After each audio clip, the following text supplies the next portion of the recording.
S'il est une histoire qui relie de manière unique les territoires et départements français d'outre-mer, c'est celle d'une plante au destin hors du commun, la canne à sucre. C'est la 10e culture mondiale en termes de surface plantée, mais c'est la première en tonnage. L'histoire qui en découle est incroyable. Cette herbe géante, dont la culture représente toujours aujourd'hui 70 à 80% de la production mondiale de sucre, est l'objet depuis sa découverte de toutes les attentions, de toutes les convoitises. C'est vraiment la notion d'empire basée sur la plantation. Ça crée vraiment l'essence du capitalisme moderne. Le sucre, qui en est extrait, est un or blanc qui, avec le rhum, produit issu de sa distillation, a justifié les guerres et les conquêtes, construit et détruit des empires, des industries, bouleversé les sociétés, les modes de vie, alimenté les gloires et les ressentiments. La canne et le sucre façonnent les territoires à tout point de vue. Le système colonial a été tellement prégnant, tellement fort, qu'il a marqué durablement les esprits. Ça a créé des mentalités aussi qui étaient tout à fait spécifiques. La canne a dessiné les paysages, la topographie, nourri des mythes et inventé des identités, des cultures singulières. Plusieurs siècles après l'invention des premières plantations, du Pacifique à l'Atlantique, en passant par l'océan Indien, la culture de la canne à sucre tisse un lien entre le passé, le présent et peut-être l'avenir de ces îles.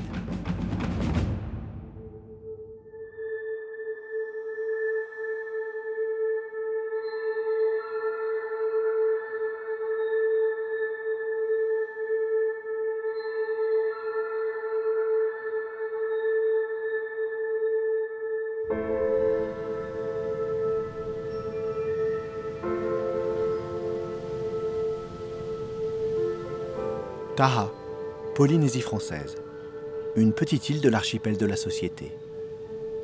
Une image paradisiaque de sable blanc et de cocotiers, où le temps semble presque suspendu. Les jours s'écoulent, tranquillement bercés par les saisons et les travaux agricoles.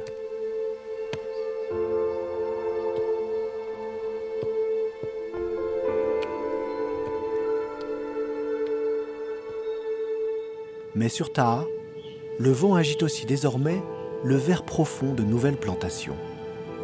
Des tiges de canne à sucre poussent depuis quelques années dans les petites vallées agricoles, nichées entre les montagnes.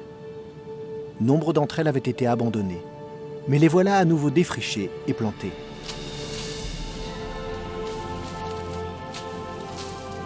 Les sols volcaniques fertiles et le climat généreux réussissent particulièrement à cette culture.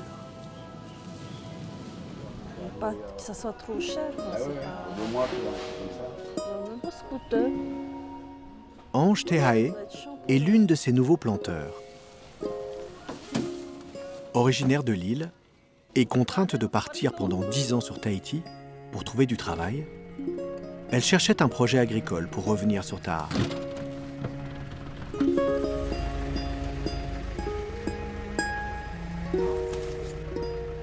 Depuis 2015, son rêve est devenu réalité. Mettant à profit l'enseignement reçu de ses grands-parents, qui travaillaient ici déjà la terre, elle a planté 5000 m² de canne à sucre. En fait, c'est un terrain communal que la mairie, la commune, il loue aux agriculteurs. C'est difficile en fait d'avoir des terrains avec la famille. Ouais. Ils sont tous indivis en fait ici.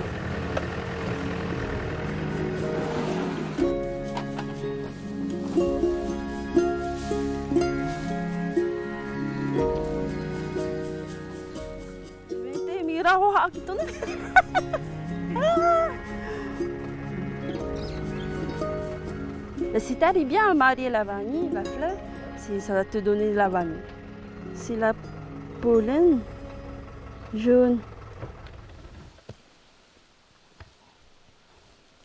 Par rapport à la vanille, l'igname, le taro, les maniocs, c'est pas les mêmes façons de cultiver.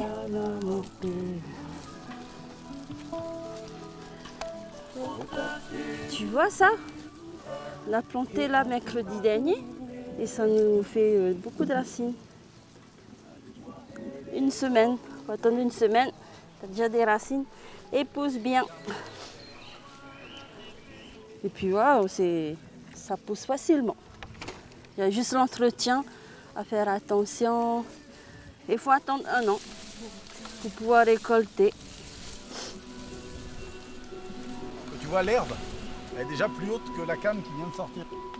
Pour ce projet, Ange s'est associé avec Olivier Duret, arrivé en Polynésie il y a une décennie, et qui pour sa part avait en tête une idée fixe et un peu saugrenue, produire du rhum agricole bio dans ces îles. Un rhum distillé directement à partir de jus de canne fermenté. Mais pour cela, il lui fallait des cannes. En fait, on n'a pas vraiment réfléchi au fait de faire du bio ou pas. C'était tellement naturel pour nous. On vient de ce monde-là, un peu de l'agriculture bio. Donc, dès que ce projet a démarré, on a immédiatement fait en bio, mais sans se poser la question de si c'était... ça nous paraissait logique. La vallée, c'est sauvage, quoi. Ça fait des années, c'est resté vierge comme ça. C'est facilement bio, quoi. Les gens ici sont très attachés à leur terre, au fénois, comme on dit ici. Et évidemment, faire du bio, c'est le protéger, donc c'est parfait. Et le résultat, maintenant, ça donnait du bon rhum. Ouais, elles sont vraiment belles. Hein. Ange et Olivier prévoient de récolter bientôt 50 tonnes de canne bio.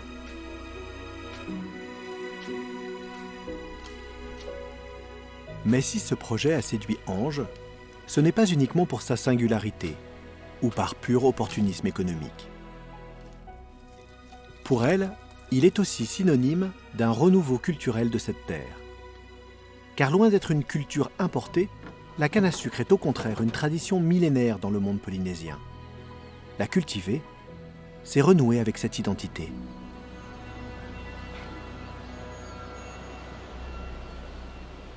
La canne à sucre, elle est endémique de Nouvelle-Guinée. Elle s'est diffusée dans le monde entier grâce à l'homme, donc, et ses migrations successives. Et pour la zone qui nous intéresse, qui est la zone Pacifique, donc à travers toutes les îles du Pacifique, jusqu'en Polynésie française. Donc c'est vraiment l'homme au cours de ses migrations qui a apporté la canne avec lui. Donc elles ont été sélectionnées au fil du temps par nos ancêtres pour arriver aux variétés qu'on connaît aujourd'hui.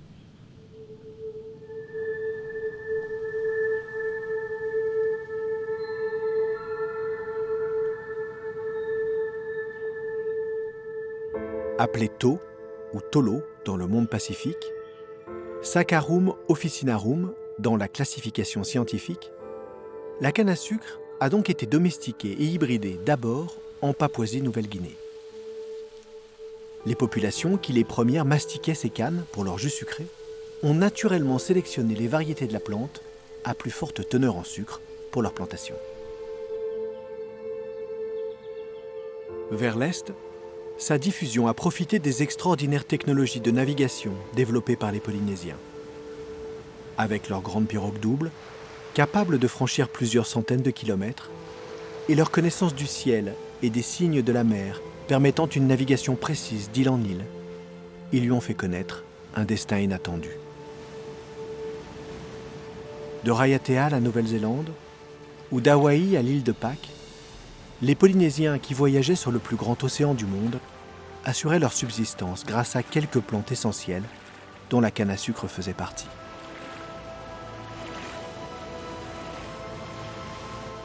À bord de chaque pirogue, ils transportaient par exemple quelques boutures de canne pour les replanter à leur arrivée sur la terre ferme. En mer, la canne fournissait un jus sucré et nourrissant, apaisant aussi bien la soif que la faim. À terre, elle servait également de boisson et de source d'énergie providentielle en cas de famine. Son feuillage dense et touffu, tressé, servait à couvrir les toits des farés, les habitations traditionnelles des îles. La canne avait pour elle de s'adapter à tous les terrains, à partir du moment où les conditions d'humidité et de chaleur étaient réunies. Autre avantage pratique, elle pousse vite, de 3 cm par jour dans de bonnes conditions. Et après la coupe, elle repousse seule, naturellement.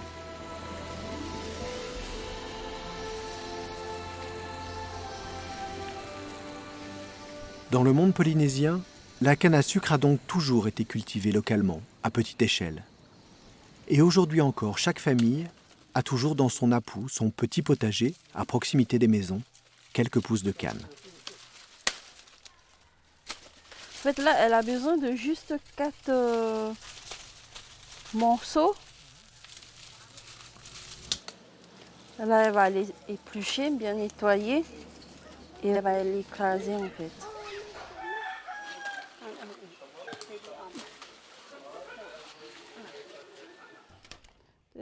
De cette histoire, la canne a aussi tiré une place importante dans la médecine traditionnelle polynésienne. Elle sert par exemple pour apaiser les douleurs de dents des enfants ou pour traiter des plaies infectées. Quand j'étais petite, ma grand-mère elle faisait toujours le médicament médicinal avec de la canne. Comme c'est juteux déjà. Tiens, monsieur. 100 francs. 100 francs. Et même pour les bébés, dès qu'ils commencent à avoir les dents, les mamies elles sont là à couper en petits bâtonnets et ils s'amusent à croquer dessus. Ça va leur faire du bien. Aujourd'hui, la grand-mère d'Ange prépare une potion pour calmer les douleurs intestinales. Tu vois là, elle écrase après le bourgeon de la vapin, le bout de la canne. Elle va bien écraser et elle va remettre dans la canne. Parce que si tu veux le boire comme ça, Non,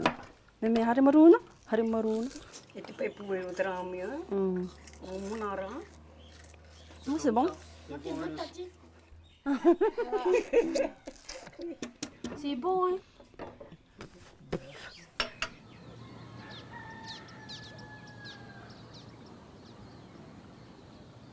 Au XIXe siècle, après l'arrivée des Européens, quelques tentatives de culture de la canne à plus grande échelle ont été tentées en Polynésie, notamment pour assurer l'autonomie en sucre et en alcool de l'archipel. En 1849, Tahiti et les îles produisent environ 150 tonnes de sucre consommées sur place. En 1857, l'administration essaie d'encourager la plantation de canne en versant des subventions par hectare défriché. 2 résidents, Le Rouge et Johnston, tentent une première production industrielle dans la vallée de la Faotaoa, derrière Papeete. Ils installent un moulin sur la rivière, une batterie de 6 chaudières, une distillerie, un investissement considérable pour l'époque. Et c'est un succès. Mais en dépit de leur réussite, la production sur l'ensemble de la Polynésie reste modeste. La main-d'œuvre est trop rare et le coût du process de transformation trop élevé. Seul un événement extérieur va donner un véritable coup d'accélérateur à l'exploitation de la canne à sucre. À partir de 1861, la guerre de sécession fait rage aux États-Unis. Les combats détruisent les États du Sud, grands producteurs agricoles de coton ou de canne. La production s'effondre et le prix du sucre grimpe. Le marché américain est là, presque à portée de main.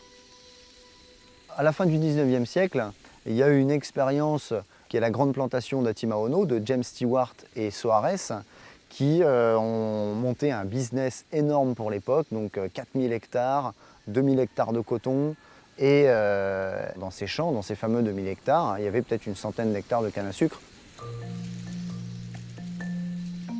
Ancien soldat, commerçant en vin et contrebandier, l'Écossais William Stewart arrive à Tahiti en 1861. À proximité de ses plantations, dans la plaine d'Atimaono, il fait construire une usine sucrière avec 2 presses, 14 bâtiments pour loger les travailleurs, 3 maisons d'hôpital, 5 magasins de coton, un séchoir et un port pour les 4 goélettes de la compagnie. On assiste à la naissance d'une véritable ville qui devient rapidement le nouveau centre économique de l'île, aussi puissante que Papeete. Les ruines de cette gloire sont toujours visibles au fond de la plaine. Elles alimentent aujourd'hui le souvenir du passé glorieux des pionniers, mais aussi les rêves d'avenir de certains, comme David Mooks. Il aimerait donner à ces vestiges toute leur dimension patrimoniale. Ça servait d'écraser la canne pour extraire le jus. C'est le moulin de Atimano et soit on fait du rhum, soit du sucre. Ça, c'est pour chauffer l'eau.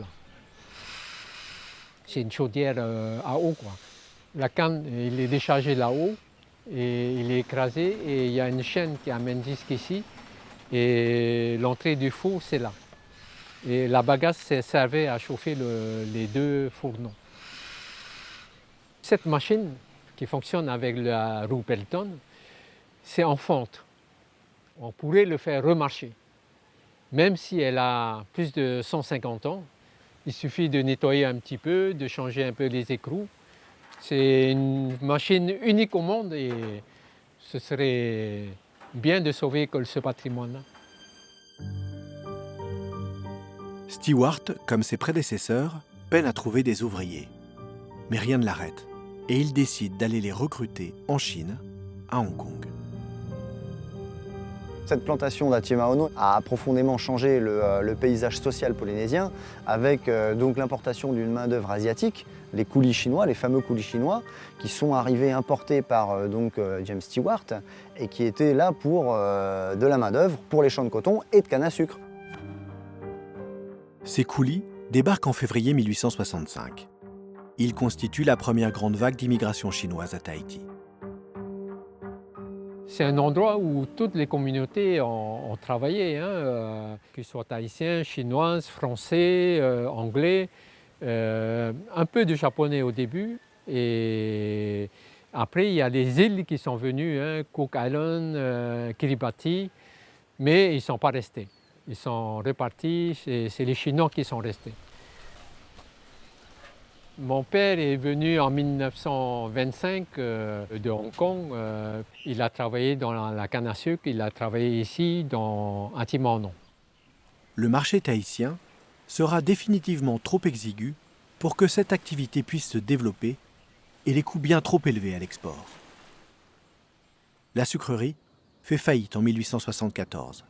Seule subsistera une production de rhum à petite échelle jusqu'au début des années 1960. Mais cette aventure aura en tout cas contribué à la révolution agricole de l'île et à modifier durablement la composition de sa population.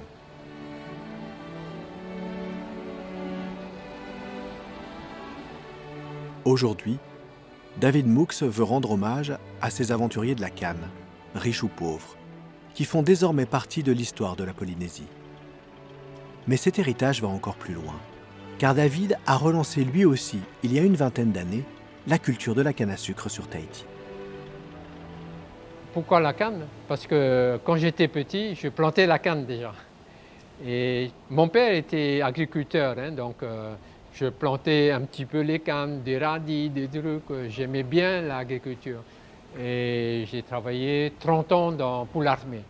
Mais au fond de moi-même, c'est peut-être un atavisme qui ressort que j'aime bien la culture.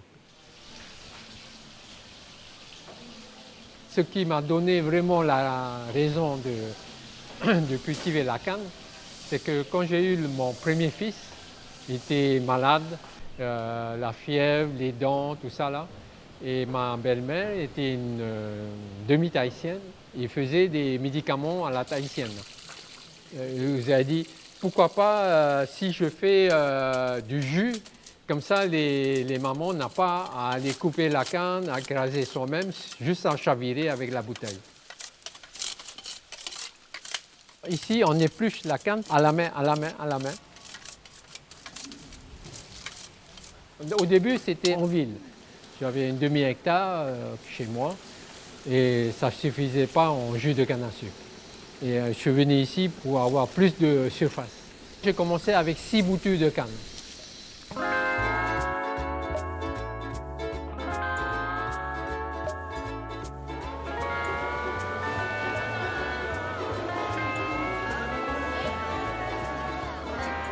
David est autant attaché à cette terre qu'à son histoire. Et ce qui importe toujours pour lui, c'est l'authenticité.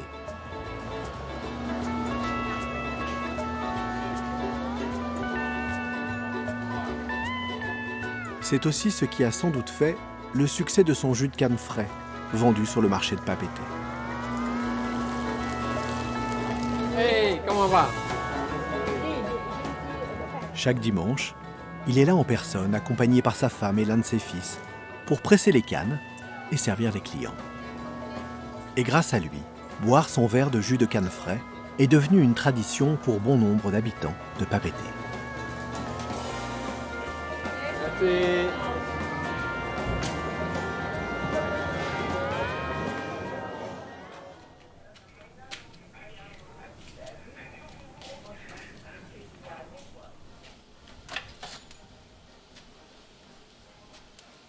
Mais cette activité l'a conduite à une autre, qui n'est pas non plus sans le ramener à son passé. Son père, déjà, distillait son alcool de riz. Alors David Moux s'est lancé lui aussi dans la production de rhum, mais avec sa spécificité, les rhums aromatisés, notamment aux oranges sauvages de Tahiti. Tout est fait artisanalement, quoi. Avec ça, on ne peut pas faire avec des machines, parce qu'il faut éplucher orange par orange. C'est unique, hein? Vous épluchez une orange ici à 10-15 mètres, vous le sentez déjà le zeste qui est épluché. Donc, une fois séché et macéré, ça donne un arôme vraiment spécial pour ces oranges. Que ce soit avec le rhum aromatisé de David ou l'eau de vie de canne que veut produire Olivier, la culture de la canne à sucre offre aujourd'hui l'opportunité de renouer et de poursuivre des traditions centenaires ou millénaires. Mais en plus, l'idée est surtout de valoriser l'identité du terroir, de transmettre aux produits l'humanité et les spécificités des lieux. C'est bon, c'est pour moi. Dans cette démarche, certains producteurs de canne de Polynésie comme Olivier et Ange ont poussé plus loin encore la démarche. Ils ont voulu replanter la variété traditionnelle de canne à sucre, celle qui a toujours poussé dans ces vallées depuis l'arrivée des Polynésiens. Une canne à sucre, c'est uniquement une bouture qu'on va faire et qu'on va replanter cycle après cycle, et donc année après année. Et donc pour ces plantes-là, les mutations sont assez rares, ou en tout cas elles prennent des milliers d'années, et donc il y a de fortes chances effectivement que les cannes à sucre qu'on croise aujourd'hui en Polynésie française soient à peu de choses près les mêmes que celles qui ont été introduites par les Polynésiens. On revient un petit peu aux sources de la canne à sucre avec ses variétés originelles. On est parti porte à porte demander des cannes. Et on a commencé à bouturer comme ça. Ça a été 2 années de travail pour retrouver toutes ces variétés dans les jardins. Il a fallu d'abord les récupérer au hasard un petit peu, les replanter et puis ensuite attaquer les recherches, d'abord bibliographiques et puis ensuite toute la partie recherche scientifique avec les analyses génétiques. Et aujourd'hui, voilà, on sait qu'on a nos 4 variétés polynésiennes dans nos plantations et qu'on les utilise aujourd'hui pour nos distillations.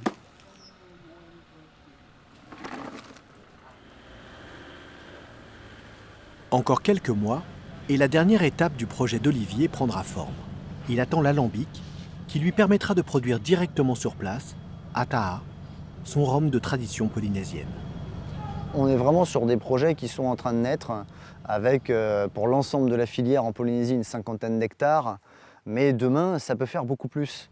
Et on est en train, je pense, de partir d'une bonne base, c'est-à-dire qu'on a choisi la bonne stratégie. On est parti avec nos cannes, notre histoire, notre culture, notre patrimoine, et on le valorise.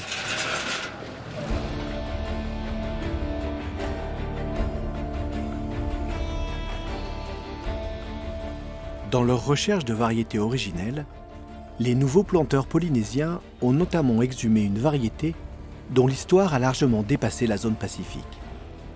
Cette variété porte le nom de Otaïté, en référence bien sûr à Tahiti. À partir du milieu du XVIIIe siècle, les navigateurs, notamment français et anglais, comme Bougainville et Cook, commencent à sillonner le Pacifique. Ils découvrent une à une ces îles et archipels, souvent avec l'aide de pilotes polynésiens. Mais ils découvrent aussi des plantes. Leurs voyages, à vocation scientifique, ne sont pas dénués d'arrière-pensée commerciale. Ils sont à l'affût de nouvelles variétés qui, dans les prémices de la révolution industrielle, pourrait avoir des débouchés économiques intéressants, comme c'est déjà le cas pour le coton, l'EVA et bien sûr la canne à sucre. Louis-Antoine de Bougainville note ainsi les qualités de cette variété Otaïté qui pousse en Polynésie. Et au retour de son voyage, en 1768, il en introduit quelques boutures dans l'océan Indien, à Maurice et à La Réunion. De là, cette variété Otaïté est réexportée vers les Antilles, puis la Guyane, le Brésil, et elle devient rapidement la variété la plus cultivée au monde jusqu'en 1850. La canne à sucre, c'est la 10e culture mondiale en termes de surface plantée, mais c'est la première en tonnage. C'est la culture au monde qui représente le plus de poids de biomasse végétale récoltée, devant le blé, le soja, etc. Donc c'est quand même pas rien, naturellement, l'histoire qui en découle est incroyable. C'est donc étonnamment une variété de canne à sucre importée de Polynésie qui va contribuer au succès de l'industrie sucrière aux Antilles. Dans ces îles de l'Atlantique, comprendre l'histoire de la canne à sucre est une des clés pour comprendre ces territoires. La culture de la canne à sucre est presque intrinsèque de la découverte de l'Amérique, puisque Christophe Colomb, pratiquement, était marié avec des sucriers, avec la fille d'un colon de Madère, et a installé la canne à sucre à Saint-Domingue très rapidement.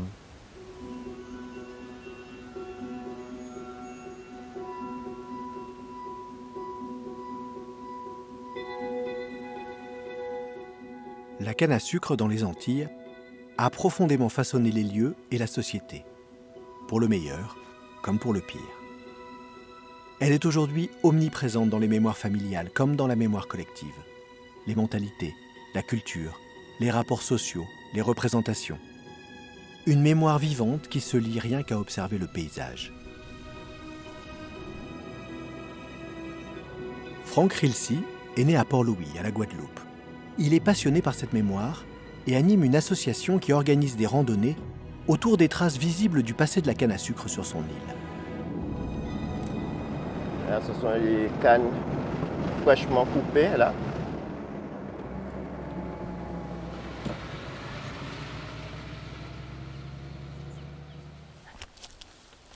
On est ici sur l'habitation Beutier, mais avant de s'appeler habitation Beutier, elle appartenait à la famille Barboteau. L'habitation, c'est un peu le nom qui a été donné aux premières plantations sucrières, puisque les premiers propriétaires d'habitations sucrières, on les appelait les habitants. Et donc du coup, les habitants, habitations sucrières, au lieu de plantation, comme ça a été nommé ailleurs dans la Caraïbe, voire aux États-Unis.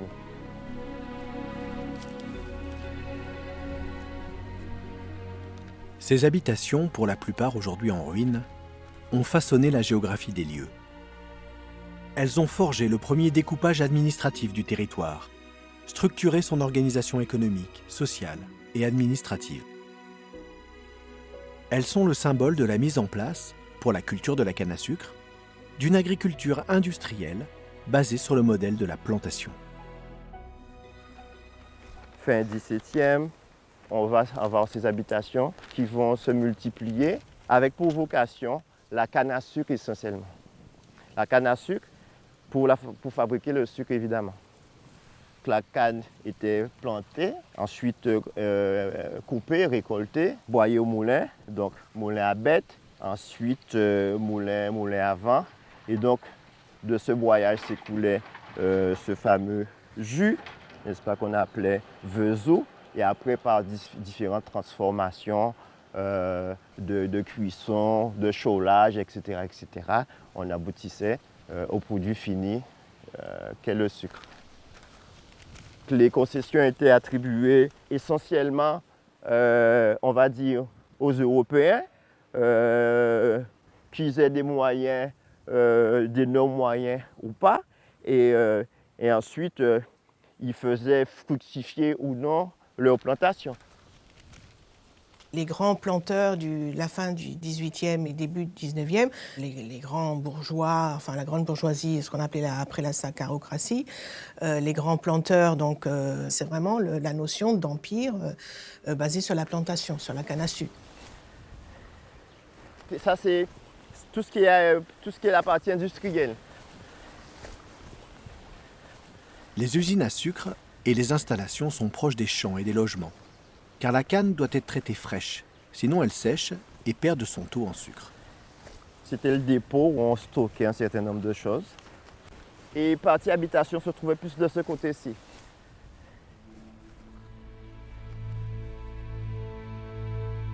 Si c'est dans ces îles que la plantation, comme système d'organisation de production, va connaître son apogée, elle n'y a pourtant pas été inventée. Son histoire est beaucoup plus ancienne. Car la canne à sucre, avant d'arriver aux Antilles lors du deuxième voyage de Colomb, est déjà cultivée dans le monde, notamment dans le bassin méditerranéen et au large des côtes africaines. L'étymologie du mot sucre est déjà tout un voyage. Sucre provient de l'italien zucchero, lui-même emprunté à l'arabe zucar, lequel a repris en Inde le sanskrit sarkara. À partir du 5e siècle après Jésus-Christ, la culture de la canne à sucre est sortie de l'Océanie pour essaimer d'abord vers l'Inde. En 327 avant Jésus-Christ, l'un des généraux d'Alexandre le Grand rapporte la découverte, lors de son voyage de l'Indus à l'Euphrate, d'un roseau sucré qui n'est pas du miel. Et il note également qu'on en tire déjà une boisson fermentée. La canne est ensuite répandue vers l'ouest par les Arabes, puis par les croisés qui la rapportent au XIIe siècle et la cultivent en Méditerranée. Le sucre est alors une épice rare et chère, réservée aux apothicaires. Elle sert aux préparations médicinales. Il existait une certaine façon, une certaine recette pour produire le sucre qui avait été mise au point dès le Moyen-Âge et qui avait été trouvée par les croisés dans les pays de croisade, donc au Proche-Orient. Les grandes villes citées, sucrières et esclavagistes du Moyen-Âge sont Venise, Gênes. Cette recette, c'est celle qu'ont développée au Moyen-Âge ces villes-États. Elles en ont tiré leur richesse. Produire du sucre est gourmand en main-d'œuvre, pour la culture de la canne, mais aussi pour les nombreuses étapes de transformation indispensables à la fabrication du produit prêt à la vente. Il faut cuire le jus de canne, le filtrer, l'évaporer, cristalliser le sucre, puis rendre blanc le sucre roux obtenu. Venise et Gênes ont alors systématisé le modèle de culture inventé par les Arabes, celui d'exploitations agricoles utilisant des esclaves. Le mot esclave, inventé pour qualifier ces Slaves serviles capturés aux confins de la mer Noire, est popularisé. Ces esclaves sont envoyés travailler sur les îles où était cultivée la canne à l'époque, la Sicile ou les Baléares. Ce paradigme sucrier s'était développé d'île en île, tout au long de la Méditerranée, puis était passé de l'autre côté, vers les Canaries particulièrement, et puis les îles du Cap-Vert, avant de faire le saut vers les Antilles, après, évidemment, la découverte de l'Amérique. Le modèle est figé. Pendant des siècles, personne ne cherchera à produire de la canne et du sucre d'une autre manière. C'est un système de production qui fonctionne comme une idéologie. C'est-à-dire que ça fonctionne comme un paradigme. Il n'était pas pensable de se permettre de cultiver la canne en dehors de la grande exploitation. Il fallait créer d'emblée un système extrêmement totalitaire. C'est-à-dire que dans les zones de canne, il n'y a pratiquement que de la canne. C'est assez incroyable. Une tonne de canne, ça ne vaut pas grand-chose, à la différence d'une tonne de café ou d'un sac de café. Donc il faut vraiment avoir des coûts de production les plus bas qui soient. Et donc tout est permis, tout est possible pour avoir ces coûts de production les plus bas qui soient. D'où justement le recours à la main-d'œuvre servile. Bien avant la colonisation des Antilles et de l'Amérique, la culture de la canne à sucre est donc née avec son pendant infâme, l'esclavage, et la traite, le commerce d'êtres humains. En fait, pendant tout le XVIIe et surtout le XVIIIe siècle, le modèle colonial, c'était le modèle de l'exploitation de la canne à sucre sous un modèle esclavagiste. Le système est tellement bien en place, tellement rodé par des siècles de pratiques, que rien n'est laissé au hasard. Surtout le choix d'îles pour cultiver la canne à sucre. Il fallait nécessairement des mondes clos sur eux-mêmes, des formes d'enfermement, des formes de camps de regroupement, de concentration, pourrait-on dire. Et les îles formaient des isolats privilégiés. Et c'est presque toujours dans des îles avec des esclaves arrachés d'autres pays pour qu'ils ne puissent pas constituer des rapports de force. Et ça, ce modèle, il est développé dans ces zones avec une intensité et une dimension inouïe.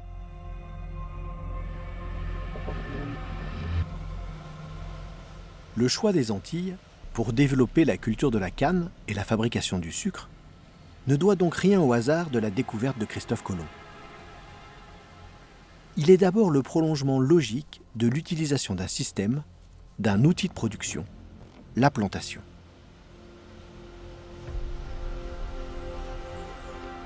François Monroux est le directeur de la distillerie Bologne, l'une des plus anciennes de la Guadeloupe. Le domaine de Bologne s'est considérablement étendu au cours des siècles et englobe désormais celui d'autres plantations historiques, comme celle de Beauvallon. Sur cette habitation Beauvallon, nous sommes vraiment sur un site qui est un peu unique en Guadeloupe et même aux Antilles d'ailleurs, parce que vous voyez, quand vous êtes ici, finalement vous ne voyez rien de ce qui est moderne, on va dire. Vous ne voyez que le paysage, et cette habitation, cette maison, est au milieu des champs de canne, comme elle l'était en 1760. Et avec le voisin à côté, la montagne, les monts Caraïbes derrière. Donc c'est vraiment un site qui est remarquable, quoi.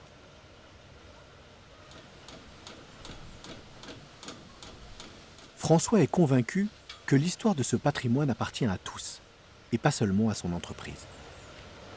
Cette maison date de 1750 et quelque chose, et en fait elle a définitivement été rattachée à Bologne dans les années 50. C'est absolument caractéristique de ce qui se faisait à l'époque, avec donc vous avez la distillerie, ou la sucrerie à l'époque. Hein. Vous avez ici ce qui était des logements pour les travailleurs, donc l'habitation principale, et puis des annexes avec ce type de petites maisons qui servaient d'annexes et notamment de cuisine, puisqu'à l'époque, les cuisines n'étaient jamais dans les maisons pour des raisons d'incendie. Une plantation, c'est 100-150 esclaves qui cultivent de la canne à sucre avec une division du travail, une division des tâches, une division du travail aussi dans le temps, des activités. D'ailleurs, le terme qui est employé à l'époque, c'est manufacture à sucre. Ce genre de site démontre clairement que oui, tout le monde vivait au même endroit et ça constituait effectivement un ensemble à la fois économique et social. Mais si la plantation, comme système de production est connue, si sa logique est implacable, il faudra à la Guadeloupe un élément déclencheur pour qu'il s'impose sur tout le territoire, et ce faisant devenir dans la douleur l'instrument de l'invention d'un peuple et d'une identité. Tout commence en 1654. Alors pourquoi 1654 ? C'est l'époque où les deux Bolognes, donc, qui ont donné leur nom à ce site et à la marque de Rome, sont arrivés ici en Guadeloupe.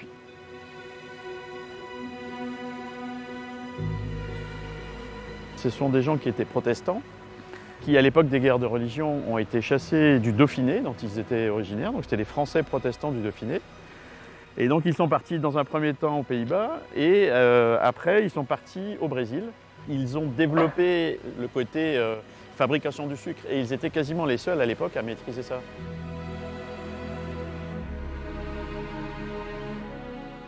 Et donc quand ils ont été chassés du Brésil par les Portugais, donc toujours pour des problèmes de guerre entre les protestants et les catholiques, ils ont d'abord voulu débarquer en Martinique et le gouverneur de la Martinique les a refusés pour des questions religieuses, encore une fois.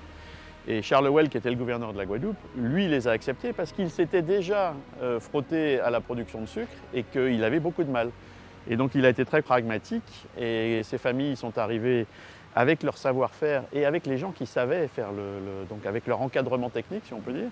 Ce sont eux, effectivement, qui ont développé à cette époque-là la production de sucre en Guadeloupe. Ces Hollandais à la Guadeloupe provoquent une véritable révolution qui va rapidement transformer l'île. Les premiers colons français sont là depuis 1635. 500 personnes ont pris pied sur l'île en provenance de Brest. Mais la production agricole stagne sur de petites exploitations. La plupart des ouvriers agricoles ne sont pas à l'époque des esclaves, mais de pauvres hères qui se sont engagés pour ce travail. Ils ont signé de gré ou de force des contrats dans les ports de commerce français.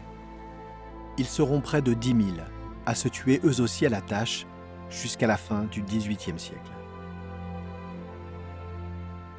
Les colons hollandais apportent avec eux le modèle d'une industrie de production d'une impitoyable efficacité. Ce sont eux qui démarrent les premières plantations de canne à sucre à grande échelle, car ils disposent des connexions maritimes pour faire importer la main-d'œuvre d'esclaves d'Afrique. Leurs navires vendent depuis longtemps des produits manufacturés en Afrique. Là, ils chargent des esclaves, qui sont revendus aux Antilles, d'où ils réexportent vers l'Europe un sucre de qualité, car leurs ouvriers maîtrisent en plus la technique de blanchiment du sucre roux. Ce commerce triangulaire génère des profits considérables. Les Français s'empressent de les copier.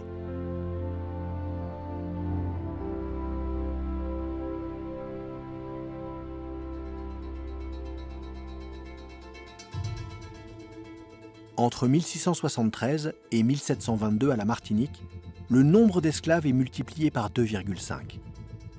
À la Guadeloupe, en 1656, 3000 esclaves sont déjà arrivés sur l'île. La population de l'île augmente de 25%. Le flux est incessant. 100 ans plus tard, ce chiffre est multiplié par 30. Ils sont 90 000 esclaves, alors que la population blanche n'est que de 14 000 colons.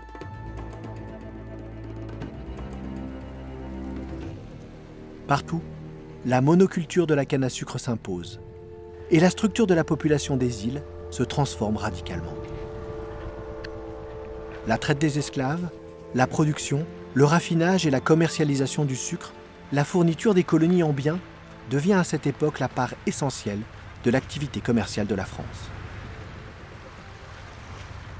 Tout au fond là-bas, on devine l'arrivée des bateaux négriers. Et à bord de ces bateaux, certains récalcitrants, certains esclaves récalcitrants, très tôt, ils étaient débarqués. Donc on mettait les chaloupes à l'eau et ces esclaves étaient emprisonnés dans le cachot d'Anse Bertrand.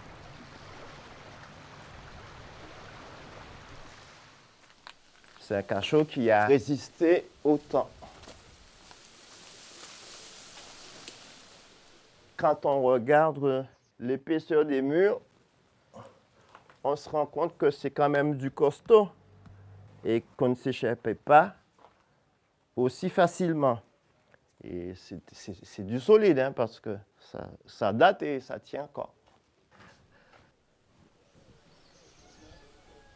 Sur chaque habitation, il y avait également un cachot, puisque ils n'étaient pas toujours gentils, nos esclaves, et se rebiffaient, se rebellaient. Et donc, c'était les colons qui étaient regroupés en milices qui faisaient régner l'ordre. Les gens de l'époque observaient que les esclaves qui se trouvaient dans les plantations de canne à sucre, il faut voir comment ils sont traités. Hein, c'est vraiment épouvantable. On peut les tuer littéralement à la tâche. Hein, on les remplace, point. Si la mortalité est terrifiante, le solde migratoire sur les îles reste quand même positif chaque année.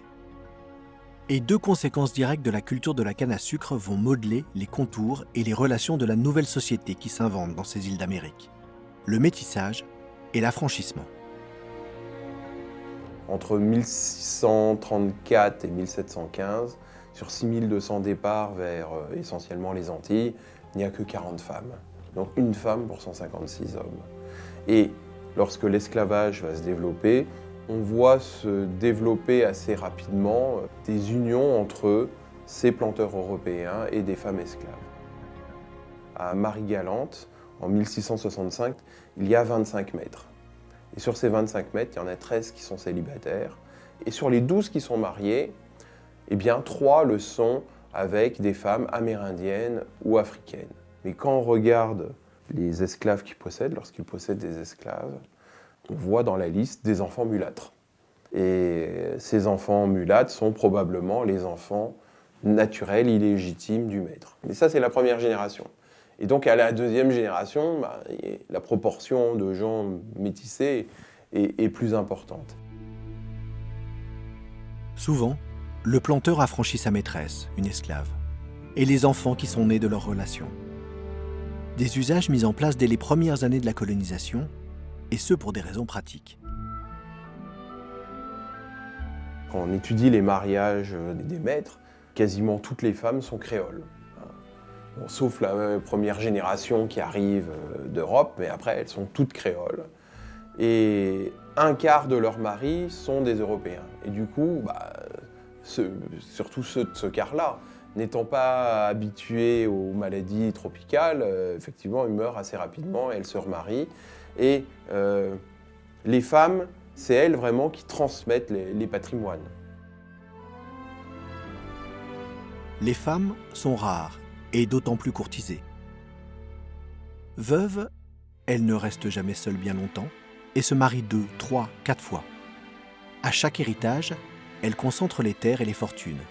Elles tiennent les familles et les domaines.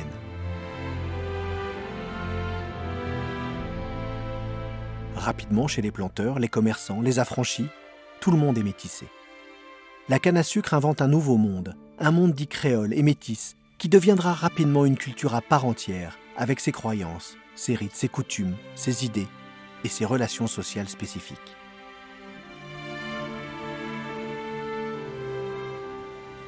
Il y a tout un travail patrimonial depuis une trentaine d'années, fait par les scientifiques, autour de cette histoire de la plantation, de la canne à sucre, de l'esclavage, pour mieux connaître ce passé qui a donné aujourd'hui ces traditions orales, populaires, savantes qu'on retrouve dans la littérature, la musique et bien d'autres expressions culturelles, mais qui sont le fruit d'un mélange, d'un métissage qu'on a appelé la créolisation, l'hybridation culturelle. Cet univers de la canne à sucre invente entre la fin du XVIIe siècle et le début du XVIIIe siècle des nouvelles classes sociales aux rivalités exacerbées. La proportion de gens métissés augmente, mais ces gens finalement vont être considérés comme des blancs. Voilà. Et c'est seulement à partir des années 1720-1730 que vont commencer à se mettre en place des distinctions entre blancs et puis ce que l'on appelle les libres de couleur. Les libres de couleur, qui sont des gens dont les ancêtres sont des esclaves, qui ont été libérés et qui se retrouvent souvent eux-mêmes à la tête de petites exploitations, et souvent eux-mêmes propriétaires d'esclaves d'ailleurs, et qui forment une couche sociale intermédiaire, une classe moyenne.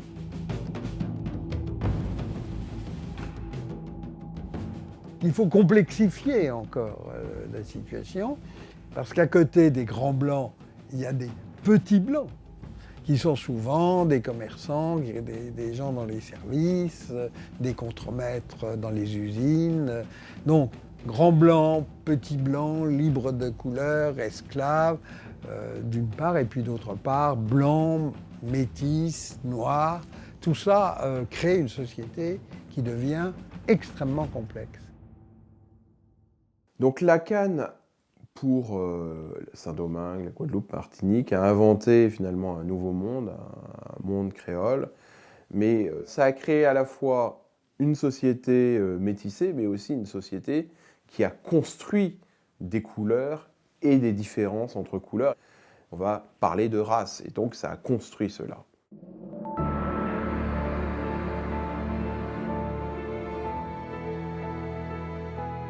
Dans cette société de la canne à sucre, les familles de planteurs vont vouloir affirmer leur supériorité sur les métis, les libres de couleur. Cette couleur devient un signe extérieur de classe. Les familles de colons qui le peuvent reblanchissent leur descendance au XVIIIe siècle en sélectionnant soigneusement les alliances. De leur côté, les métis choisiront la voie politique pour s'affirmer. Quand la Révolution arrive, évidemment, le combat, il est aussi sur les droits politiques. Et la question, c'est de savoir si les libres de couleur vont pouvoir voter comme les autres. Il y a un double combat.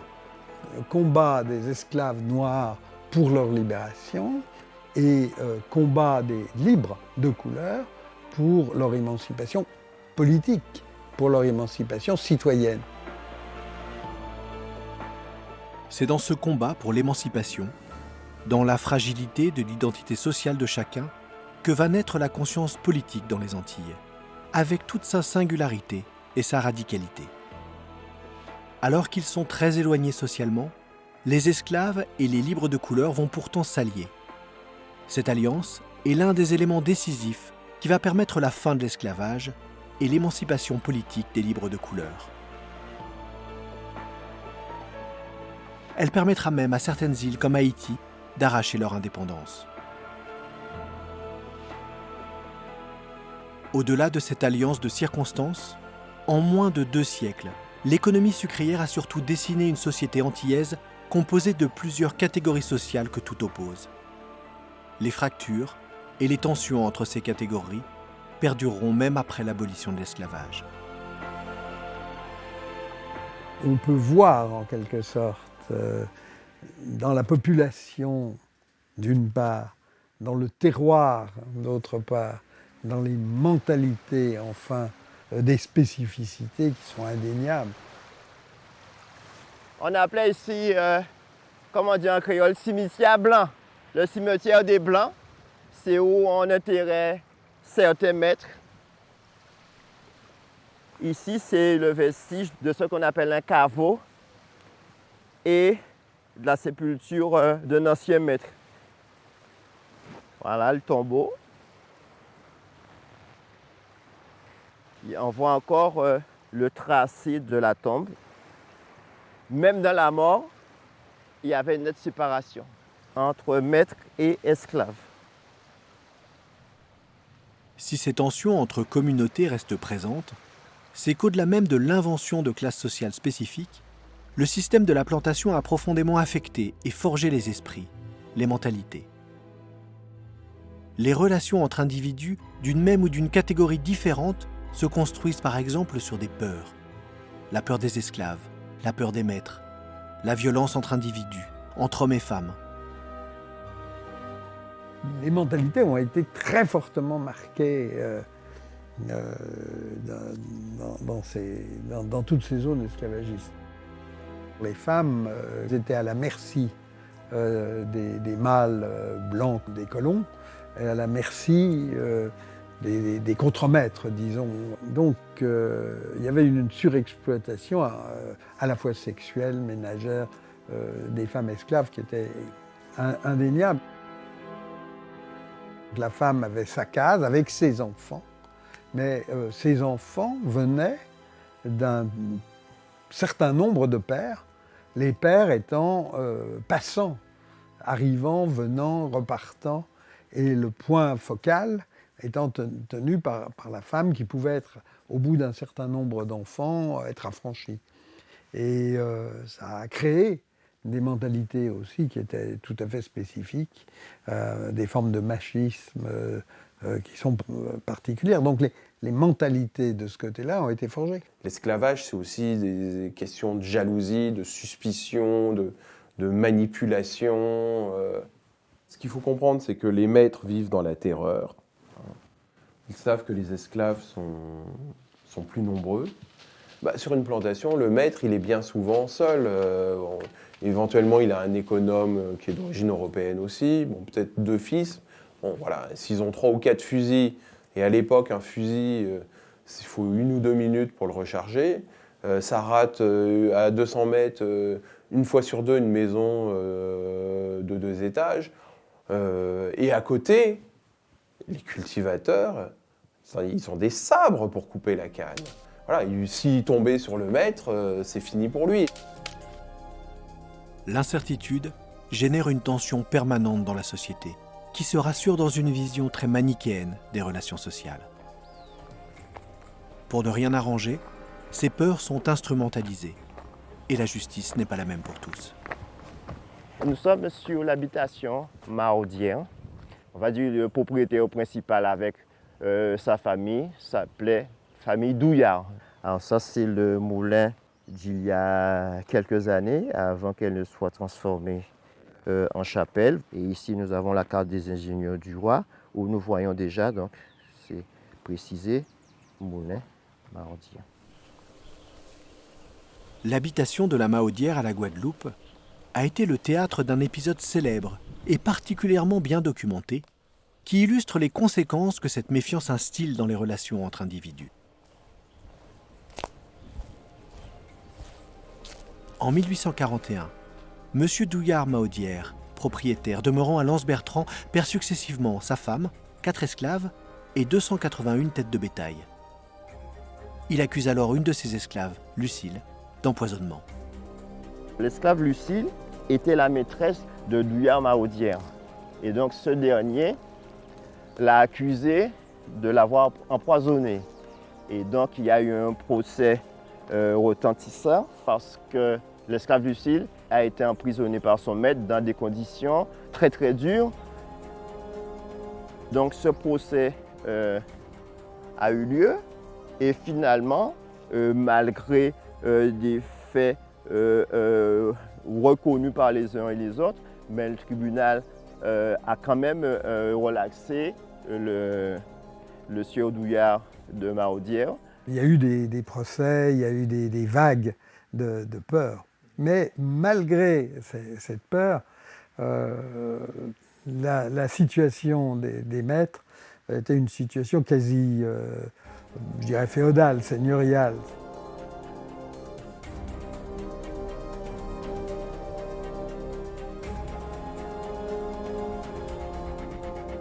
Et étonnamment, il y a peu de révoltes, chez les femmes comme chez les autres esclaves. Il y a une difficulté à avoir une conscience de classe. S'il n'y a pas de conscience de classe, il ne peut pas y avoir de solidarité. S'il n'y a pas de solidarité, les luttes, à un moment donné, se fractionnent. Par contre, les possédants, eux, ils ont une conscience de classe. Et ils savent. Et ils savent comment agir. Je pense que dans le système mental des esclaves, la liberté existe. Ça, ils ont conscience que la liberté existe, mais pour eux, la liberté, c'est davantage par la voie de l'affranchissement. Il faudra l'exemple de la Révolution française et la contestation des riches colons qui refusent toutes les idées progressistes de l'Assemblée nationale pour qu'un soulèvement général secoue en 1791 la plus grosse des îles à sucre françaises, Saint-Domingue. Cette révolte tournera en une longue et sanglante guerre qui aboutira à l'indépendance d'Haïti.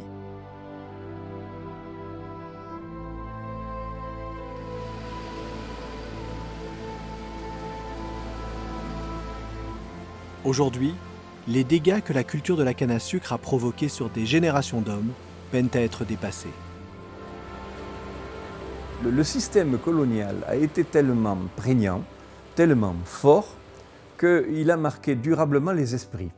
C'est-à-dire qu'il a modelé une société, il lui a imposé un système de valeurs qui je crois, est toujours présent, qui en fait modèle encore les attitudes. C'est un traumatisme inouï sur des générations et des générations. Alors beaucoup préfèrent oublier. Ça reste toujours quelque chose de douloureux. Il y a certaines personnes qui disent « je ne veux pas qu'on me parle de l'esclavage, ça appartient au passé, etc. etc. » Mais il me semble important de connaître quand même son passé pour savoir d'où l'on vient, comme on dit, et surtout pour savoir où on va. C'est à travers cette connaissance du territoire, des hommes qui y ont vécu, des hommes qui y ont habité, etc.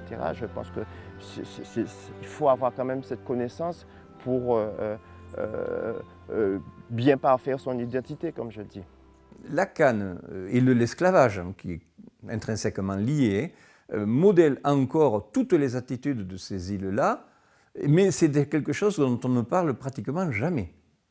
C'est l'omerta. Tout le monde se comporte en fonction de ce qui s'est passé pendant la période d'esclavage, mais personne n'en parle. Pendant longtemps, cette canne à sucre, on voulait l'ignorer, même si elle occupait une grande part du pays, parce que s'y pratiquait l'esclavage et l'exploitation terrible de l'être humain.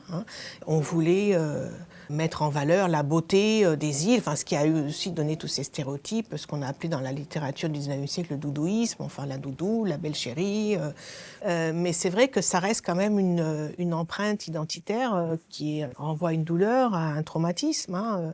Pas forcément que pour les Noirs, mais aussi pour les habitants des Caraïbes dans toute leur diversité. Et ce qui n'arrange rien à la situation, c'est qu'économiquement, loin d'apporter de la richesse à ces îles, la culture de la canne à sucre s'est plutôt faite à leurs dépens. Ces colonisateurs qui venaient s'installer dans les îles, et ce n'était pas pour faire de la philanthropie, c'était pour faire du profit. En réalité, les gens faisaient fortune et puis rentraient. C'était des îles de production de richesse, ce n'étaient pas des lieux d'accumulation. C'est-à-dire que pratiquement le bénéfice, il partait en métropole. En 1690, la production de sucre à la Guadeloupe atteint 2000 tonnes. En 1750, elle est de 7000 tonnes. Et elle culminera en 1780 avec 15 000 tonnes. Le sucre devient une denrée commerciale majeure et attise les convoitises. Son commerce lance la première mondialisation de l'économie. Le sucre devient le produit par excellence qui circule, le produit mondialisé. À la fin du XVIIIe siècle et au début du XIXe, on peut considérer que le sucre a l'importance du pétrole pour les siècles qui suivra. Donc c'est le produit stratégique. Ça participe de l'enrichissement. Et tout particulièrement pour les ports, Bordeaux, La Rochelle, Liverpool, tous ces grands ports qui étaient esclavagistes, raffineurs, banquiers, marchands. Et les profits qui sont tirés par l'Angleterre et la France au milieu du XVIIe ou à la fin du XVIIe siècle font partie de ce qu'on appelle l'accumulation primitive du capital qui va permettre finalement, ultérieurement, la révolution industrielle. L'essence même, l'esprit du capitalisme moderne et les outils du capitalisme moderne naissent quand même de cette première économie connectée au monde, liée à la production de sucre, de cacao, café, indigo, coton.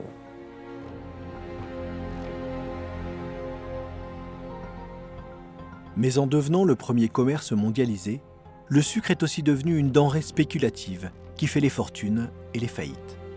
Les investissements nécessaires à la production sont importants. Beaucoup de plantations se financent sur de l'endettement auprès de riches métropolitains.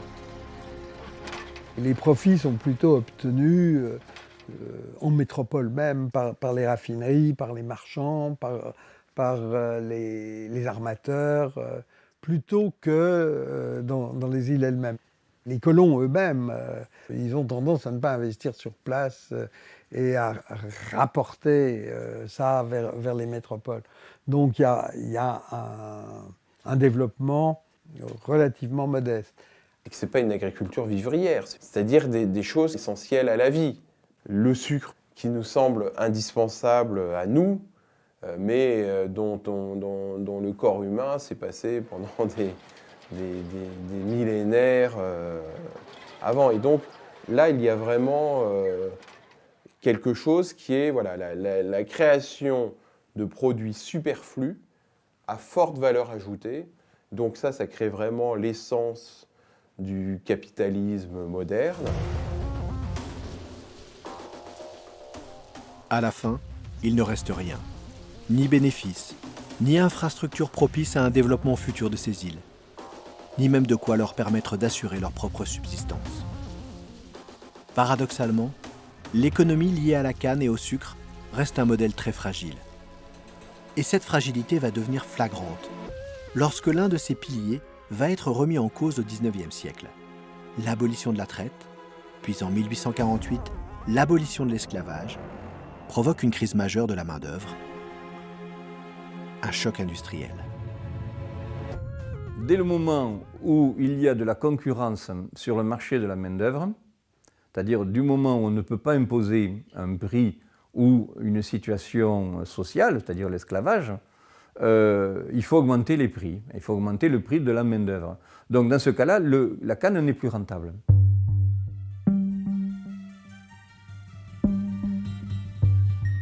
À la Guadeloupe, interdite d'esclaves, les habitations disparaissent les unes après les autres. Pour tenter de retrouver une rentabilité, les planteurs vont alors amorcer à la fin du XIXe siècle un mouvement de concentration de la production, qui se poursuivra tout au long du XXe siècle. Avec la fin des habitations sucreries, on va passer à l'ère de ce qu'on va appeler les usines centrales. Les usines centrales, c'est le cas de Beauport, c'est le cas de Duval à Petit Canal, c'est aussi le cas de Darboussier à Pointe-à-Pitre, Grosse Montagne sur Sainte-Rose qui ont absorbé petit à petit ces plantations, puisque certains d'entre eux étaient très endettés, voire ruinés, et donc du coup, il y a eu ce phénomène d'absorption, fusion, on dira, par ces fameuses usines centrales. Tout au long du XVIIIe et du XIXe siècle, le sucre passe du statut de produit de luxe à celui de nourriture, de produit de consommation courante. Paradoxe, sa rentabilité est devenue fragile, alors que pourtant la consommation explose au XIXe siècle. En 1800, elle est de 245 000 tonnes. En 1830, de 572 000 tonnes, soit plus de 233% d'augmentation en 30 ans. En 1860, elle est d'1 373 000 tonnes. En 1890, de 6 millions de tonnes. En un siècle, la consommation de sucre par tête a été multipliée par 7 ou 8. Il faut donc malgré tout trouver les moyens de répondre à toujours plus de demandes. Alors pour produire toujours plus, à La Réunion, en plein milieu de l'océan Indien, c'est une décision politique qui est à l'origine de la culture de la canne à sucre à partir de 1815. Auparavant, La Réunion produisait essentiellement des vivres pour ravitailler sur leur trajet les bâtiments de la Compagnie des Indes orientales. Mais au début du XIXe siècle, les guerres napoléoniennes privent la métropole d'une partie du sucre des Antilles et de Maurice. Un décret de l'Empire oblige les colons à arracher les caféiers pour planter de la canne à sucre. Bientôt, la canne s'empare de toutes les terres. À La Réunion, pendant une période assez longue, on substitue la main-d'œuvre esclave par des main-d'œuvre qui viennent avec un contrat qui est souvent très proche de l'esclavage. La main-d'œuvre hindoue se substitue totalement à la main-d'œuvre noire à Maurice. Et à La Réunion, aujourd'hui encore, il y a un tiers de la population qui est d'origine hindoue à peu près. Donc on a de toute manière essayé de trouver une main-d'œuvre bon marché pour continuer le même modèle. On estime au moins à plus de 80 000 le nombre d'engagés qui sont arrivés après 1848, donc sur une population esclave qui était d'environ 60 000. Et donc les engagés à venir sont plus nombreux que le nombre d'esclaves qui existaient.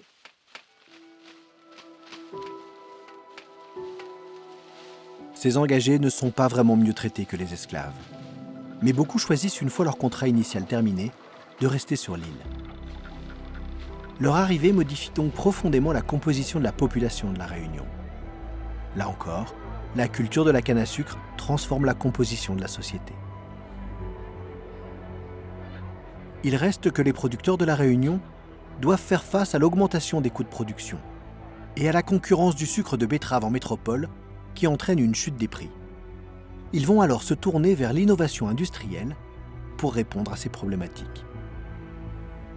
À La Réunion, il y a eu, ce qui est assez caractéristique dans les développements relativement tardifs, il y a eu une industrialisation de la production du sucre plus rapide et plus forte que dans les Antilles, qui avait toute une tradition ancienne d'économie de plantation de relativement petite dimension.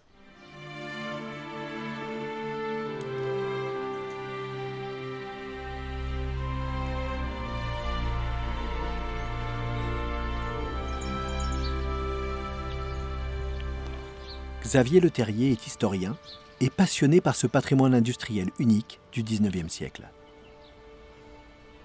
Il mène des campagnes archéologiques pour retrouver la trace de ces innovations qui vont faire de la Réunion un modèle de pointe dans la production sucrière du XIXe siècle. Nous sommes aujourd'hui sur un site emblématique, c'est l'usine des Bassins. Les sucriers, quand ils ne voulaient plus utiliser telle ou telle machine, plutôt que de la transporter ailleurs, ils enfouissaient. Donc en fait, ici, c'est truffé de machines là-dessous.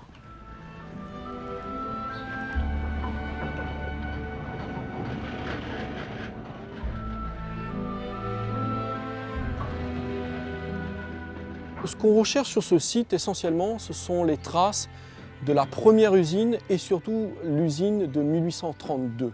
C'est celle qui a servi de laboratoire à un ingénieur polytechnicien qui s'appelle Joseph Martial Wetzel, qui est considéré comme celui qui a révolutionné l'industrie sucrière à La Réunion.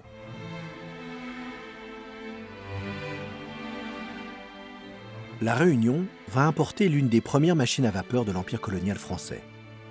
Elle sera installée à partir de 1817 plus au sud de l'île, dans l'usine sucrière du Chaudron. Mais La Réunion va être également un terrain fertile pour le développement d'innovations locales. Ce sont les réservoirs de ces tables. Il faut imaginer en fait comme des caisses qui sont posées au-dessus, des caisses dans lesquelles on met le sucre. Donc il va refroidir, la masse cuite va refroidir, c'est en refroidissant que le sucre va se former. En 1824, un sucrier local va décider d'améliorer le processus de fabrication, en particulier les étapes d'épuration, d'évaporation et de concentration, en mettant au point une batterie totalement nouvelle qu'on appelle la batterie Gimard, dans laquelle toutes les opérations pouvaient s'opérer et de manière quasiment automatique. Et donc Joseph Martial Wetzel, parmi les machines qu'il a mises au point ici, ce sont les chaudières à basse température Wetzel, spécialisées pour cuire le sucre. Et il a aussi beaucoup travaillé sur l'aspect chimique du sucre, en particulier sur sa filtration, pour faire en sorte que la matière à travailler soit la plus saine possible aussi. La batterie et la chaudière permettent notamment d'économiser du combustible et de réduire la main-d'œuvre. Certains procédés, tels que les turbines à sucre, accélèrent énormément la production. La purgation du sucre passe ainsi de 3 semaines à 10 minutes. La culture de la canne à sucre va donc encourager partout sur l'île la recherche et le développement, l'innovation technologique. Et la plupart des progrès obtenus seront exportés vers les autres territoires de production. C'est ça la force de l'industrie sucrière réunionnaise, c'est qu'elle est capable d'absorber des éléments techniques dont elle n'est pas à l'origine, mais qu'elle reconnaît l'efficacité. Et donc cette absorption de technologies exogènes et la juxtaposition de cette technologie avec une technologie endogène fait la caractéristique de l'industrie sucrière locale que j'aime à qualifier de mixte ou de métissée. Seule la culture, et notamment la récolte de la canne à sucre, reste très manuelle. Sa mécanisation tardive marquera un tournant crucial dans la modernisation de l'île. Pendant très longtemps, jusqu'à cette période, les cannes étaient sur des charrettes et qui allaient sur des routes relativement modestes. C'était pas avant la grande industrie. Puis après, ça a changé. Avec la seconde révolution industrielle, à partir des années 1870, là, quand on rentre dans la grande industrie sucrière, avec la grande usine, on voit apparaître des moyens de communication modernes. Et en particulier, on voit dans les usines, ces grandes usines, des chemins de fer.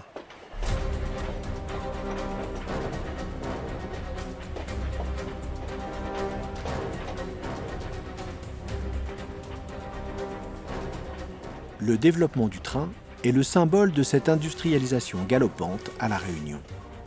Il est partout, relie les villes, les plantations, les usines, franchit les ravines.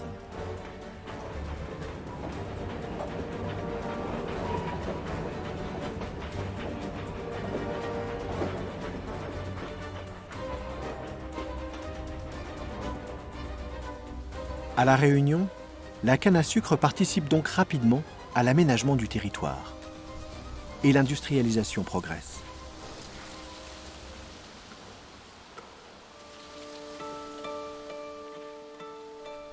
À la fin de la Seconde Guerre mondiale, les conséquences du blocus qui affecte La Réunion soulignent la dépendance de l'île à cette culture de la canne à sucre. Quand pour faire face à la famine, les Réunionnais sont contraints d'arracher les cannes pour planter des cultures vivrières, l'île se retrouve soudain sans produits d'exportation et son économie s'effondre. Elle ne sera sauvée que par une décision politique, la départementalisation en 1946. Tout au long du XXe siècle, comme en Guadeloupe, face à la concurrence du Brésil et de l'Inde, la production sucrière va se rationaliser et se concentrer. Aujourd'hui, il ne reste que 2 sucreries industrielles sur l'île, comme celle de Bois-Rouge, au nord. Mais la culture de la canne à sucre n'en reste pas moins l'un des socles fondamentaux de l'économie. Souvent, lorsqu'on parle de la filière canne-sucre, on pense indiscutablement au volet agricole. Les 10 500 actifs agricoles de la filière, c'est la plus grosse filière de l'île. On pense à l'industrie, c'est la plus importante des départements d'outre-mer, avec des outils industriels très importants, notamment à La Réunion, mais on ne pense pas forcément à tout ce qu'il y a autour.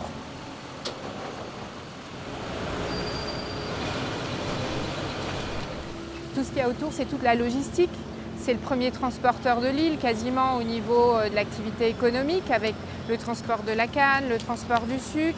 C'est toute l'activité portuaire, avec un terminal sucrier qui est dédié. La filière canne-sucre, c'est 75% des exportations en valeur du territoire.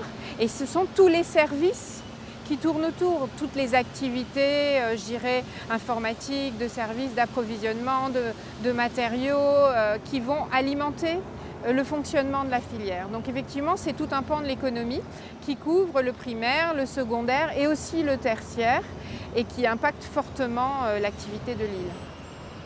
Aujourd'hui encore, maintenir la culture de la canne à sucre à La Réunion est donc d'abord un choix politique plus qu'économique. Sans subvention, sans la politique agricole commune, la production ne serait absolument pas rentable face aux quantités et aux prix des géants de la production que sont le Brésil ou l'Inde.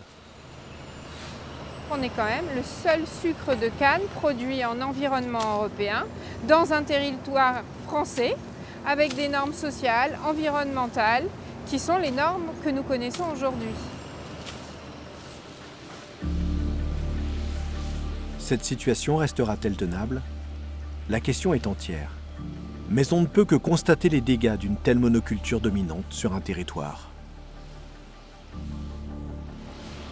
L'avenir est peut-être dans une recherche de valorisation différente de la canne à sucre.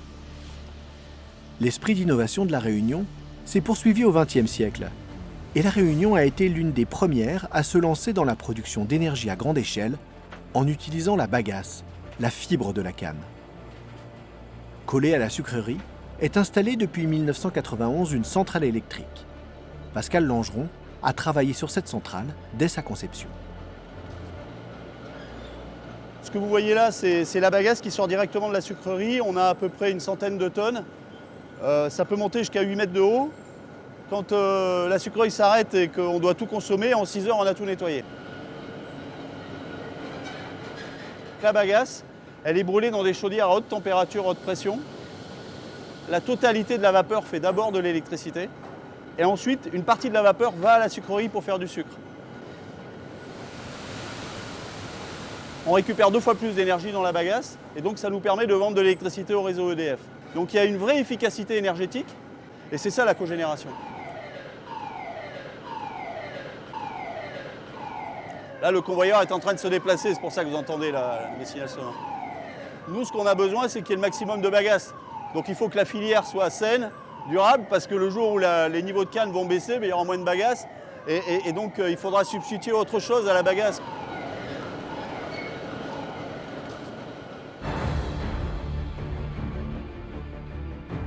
Dans des conditions optimales, au moment de la récolte de la canne à sucre, la centrale brûle 8000 tonnes de canne quotidiennement et produit jusqu'à 40% de l'énergie électrique de l'île. Sur l'année, elle assure en moyenne 15% des besoins de la Réunion en énergie. Et selon ses promoteurs, cette technique a un autre avantage déterminant. Et la canne, quand elle pousse, capte du CO2. Et donc nous, quand on brûle la bagasse, on génère du CO2, mais qui est largement recapté par la canne qui pousse dans l'année. Et il y a un cycle qui est même positif, c'est-à-dire qu'il y a plus de CO2 capté dans la canne que ce qui est émis dans la combustion de la bagasse. On est sur une vraie énergie renouvelable à temps court, parce que c'est un cycle d'1 an. Et en plus local, c'est-à-dire que la canne qui pousse, elle capte le CO2 qui est émis localement. Dans le monde, la biomasse sera sûrement la première énergie renouvelable avec le solaire.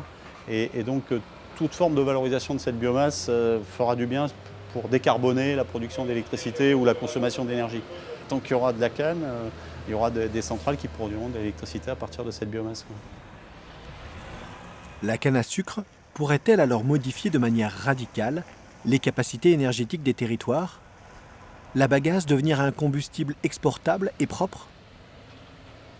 La réalité est qu'à La Réunion, pour convertir la centrale à 100% de biomasse, il serait pour le moment nécessaire de brûler du bois hors des campagnes sucrières, du bois importé par bateau sous forme de granulés.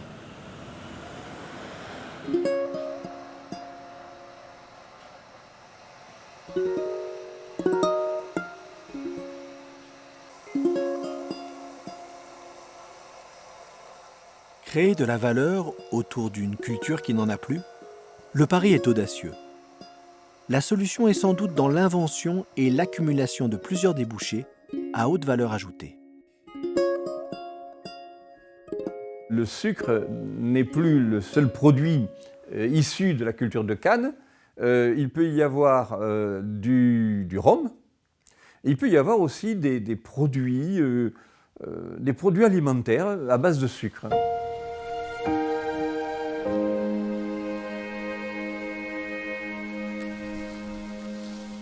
Sur le domaine de Bel-Air, à Sainte-Suzanne, au nord-est de l'île, Alexis Rivière, entrepreneur issu d'une longue lignée de sucriers, a tenté l'expérience d'une autre valorisation de la canne. Une initiative à double sens, car elle propose en plus de préserver le patrimoine culturel lié à la canne à sucre. Il s'est lancé dans la production d'un sucre épice, le galabé. Le galabé, c'est un sucre artisanal comme on en trouve dans la plupart des pays où on cultive la canne à sucre. C'est un produit qui était consommé autrefois comme un bonbon, donc c'est plutôt une confiserie. C'est un concentré de jus de canne. C'est un produit qui est cuit à forte température, donc on crée beaucoup d'arômes. C'est un produit qu'aujourd'hui, la génération des personnes de plus de 60 ans ont connu. Et ça réveille vraiment le parfum de l'enfance, c'est vraiment le goût de l'enfance. Il y a des personnes qui ont pleuré en remangeant ce produit.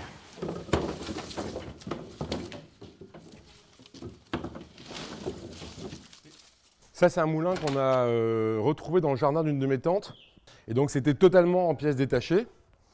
Et quand ma tante a su qu'on lançait le projet, elle m'a dit « Ah, mais j'ai ce vieux moulin, donc venez le récupérer. » Puis on l'a remonté, on a refait la motorisation et pour l'instant, c'est reparti, ça marche.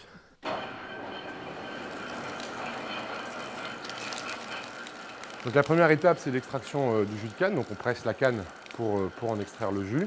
On décante le jus pour avoir le jus le plus propre possible. Et ensuite, on va le concentrer.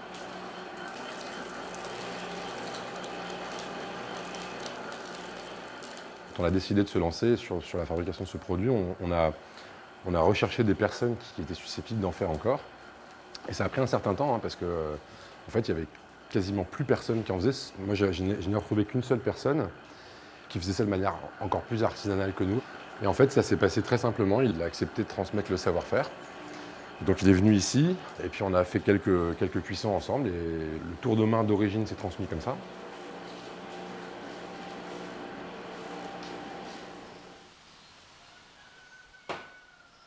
Alexis a une obsession, donner de la valeur au produit à travers le patrimoine, le sens, l'histoire qu'il porte. Ça, c'est le galabé version lingot. On fabrique aussi du sirop de canne et de la pâte à tartiner. Selon les cuissons et les manipulations qu'on va faire ensuite, on peut obtenir différentes consistances et donc différents usages.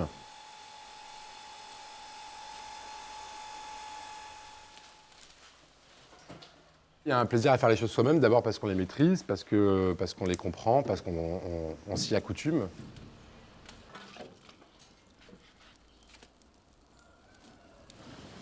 Dans le choix du lieu de production ou dans les techniques employées pour fabriquer ce galabé, Alexis a aussi la fierté de réconcilier un peu la Réunion avec son histoire sucrière qui fait encore parfois débat. Là, ici, on est dans un bâtiment qui est un ancien calbanon. Ce sont des logements d'engagés, donc des personnels qui sont venus travailler sur les plantations suite à l'abolition de l'esclavage. Et ce sont des logements quasiment serviles. Maintenant, redonner une origine, fabriquer un produit qui se différencie par son goût et aussi par les usages qu'on en fait, c'est une façon de rendre à ce produit sa noblesse, qui porte avec lui parfois une histoire douloureuse, l'esclavage, la traite des Noirs, la mondialisation. Le sucre est au cœur de toutes ces questions. On respecte cet endroit, on respecte l'héritage culturel, y compris dans ses aspects les plus sombres, mais en s'installant ici, on a aussi le souci de se tourner vers l'avenir, de dire on tourne cette page, on n'oublie pas, mais on tourne cette page.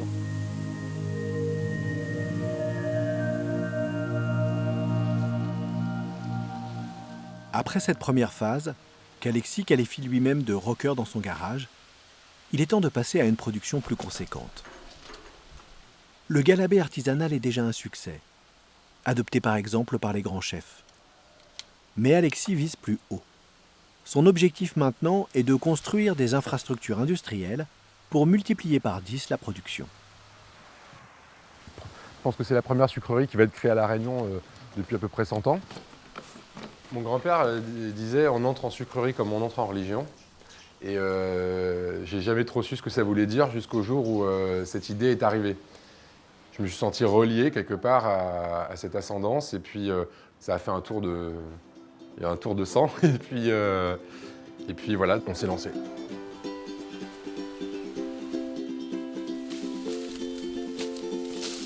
On est au terme d'une histoire de super-industrialisation, mais je pense, moi, que le consommateur, le citoyen, nous autres, on a aussi changé nos modes de consommation. On s'intéresse à avoir des produits de terroir, des produits dont on connaît l'origine, les personnes qui les fabriquent. Donc je suis convaincu que les gens sont prêts à dépenser parfois un peu plus pour obtenir ces garanties. Donc je pense que ça fait parfaitement sens et que c'est dans le sens de l'histoire.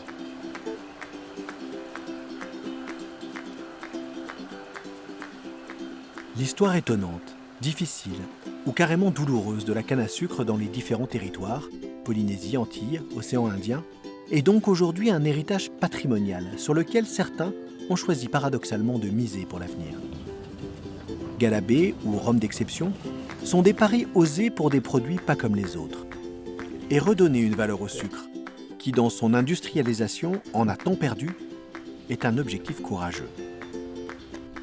Mais cette histoire a une telle intensité, une identité, une telle portée humaine, si riche de sens, d'émotions, que tenter de la valoriser serait le moindre des hommages à rendre à tous ceux qui, dans le passé, ont tellement donné pour cette culture.